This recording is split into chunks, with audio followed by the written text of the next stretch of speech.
मणि और भगवान श्री कृष्ण की विवाह की कथा भारतीय पुराणों, विशेषकर श्रीमद् भागवत पुराण में बहुत ही सुंदर ढंग से वर्णित है। ये केवल एक विवाह नहीं, बल्कि प्रेम और भक्ति की विजय की कहानी है। रुक्मणी असल में कौन थीं? रुक्मणी विदर्भ देश के राजा भीष्मक की पुत्री थीं। आध्यात्मिक दृष्टि से उन्हें माता लक्ष्मी का अवतार माना जाता है। वे अत्यंत सुंदर, गुणवान और बुद्धिमान थीं। बचपन से ही नारद मुनि और अन्य संतों से कृष्ण की वीरता और गुणों की कहानियां सुनकर उन्होंने मन ही मन कृष्ण को अपना पति मान लिया था। विवाह के पीछे की कहानी। रुक्मणी हरण।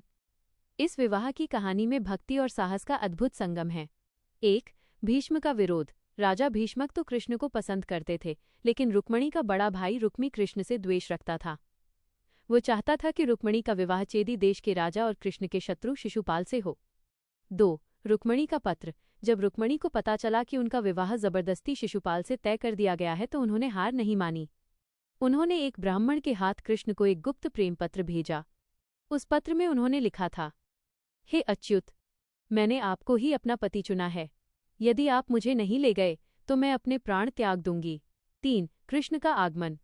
पत्र मिलते ही कृष्ण तुरंत अपने रथ पर सवार होकर विदर्भ कुंडिनपुर पहुंचे। उनके पीछे पीछे बलराम जी भी अपनी सेना लेकर चल दिए ताकि कोई बाधा न आए। 4. मंदिर से हरण। विवाह के दिन जब रुक्मणी मंदिर में मां गौरी की पूजा करके बाहर निकल रही थी, तब कृष्ण ने सबके सामने उन्हें अपने रथ पर बिठा लिया। शिशुपाल और रुक्मी की सेना ने उन्हें रोकने की कोशिश की, लेकिन कृष्ण और बलराम ने उन्हें परास्त कर दिया। 5. विवाह। इसके बाद कृष्ण रुक्मणी को लेकर द्वारका आए, जहां पूरे विधि विधान और उत्सव के साथ उनका विवाह संपन्न हुआ। विशेष बातें। पटरानी। रुक्मणी द्वारका की पटरानी, मुख्य रानी बनी। प्रद्युम्न। भगवान कृष्ण और रुक्मणी के पुत्र का नाम प्रद्युम्न था, जिन्हें कामदेव का अवतार माना जाता है। यह कहानी सिखाती है कि यदि भक्ति सच्ची हो तो ईश्वर स्वयं भक्त की पुकार सुनने दौड़े चले आते हैं। क्या आप रुक्मणी और कृष्ण के पुत्र प्रद्युम्न